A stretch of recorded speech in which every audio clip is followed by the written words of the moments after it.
If you're looking for an awesome product at a great price, be sure to check out the link in the description.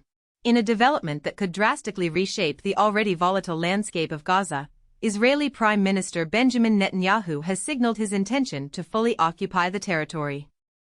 Speaking on Thursday, Netanyahu stated Israel's aim to seize complete military control of Gaza, a move that disregards warnings of increased Palestinian casualties, mass displacement, and the jeopardizing of Israeli hostages still held within the region. The announcement comes amidst a backdrop of intense international scrutiny and mounting humanitarian concerns. Before a critical security cabinet meeting convened to discuss the future of Gaza, Netanyahu maintained that Israel does not ultimately seek to govern the area.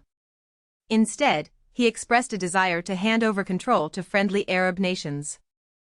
In an interview with Fox News, when asked if Israel would take control of all of Gaza, Netanyahu responded affirmatively, stating the objective was to assure our security, remove Hamas there, enable the population to be free of Gaza. The final decision, however, rests with the Security Cabinet. Netanyahu further elaborated, stating the desire was not to keep Gaza but to establish a security perimeter, entrusting governance to Arab forces capable of maintaining order and ensuring a better life for Gazans, free from threats. However, the reality on the ground paints a stark picture. Gaza, ravaged by Israeli air and ground operations, has witnessed the deaths of tens of thousands, the displacement of most of its population, and widespread destruction, contributing to a severe famine. Palestinians, already enduring immense hardship, are bracing themselves for further suffering. One resident of a displacement camp poignantly stated that there is nothing left to occupy, reflecting the widespread devastation.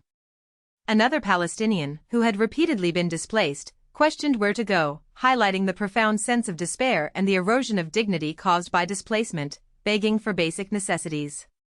The human cost is undeniable.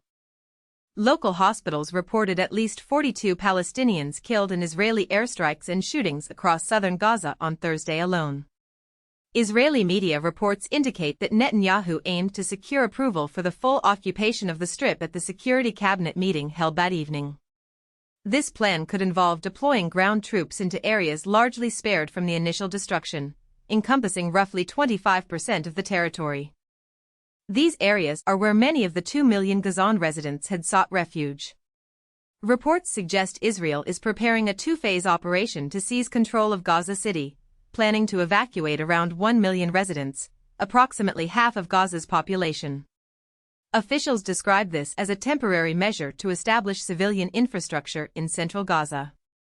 Channel 12 in Israel has characterized the proposal as a limited operation, attempting to appease military leaders wary of a protracted occupation. Lieutenant General Eyal Zamir, the chief of staff, has reportedly cautioned that occupying Gaza could lead to a prolonged insurgency, humanitarian responsibilities, and increased risks for the hostages, effectively plunging Israel into a black hole. Despite these concerns, the operation's potential scope, involving up to 5 IDF divisions and potentially lasting 4 to 5 months, suggests a far more extensive campaign. Israeli officials claim the goal is to pressure Hamas back into negotiations and potentially align with a broader US-led peace framework. Yet, skepticism persists.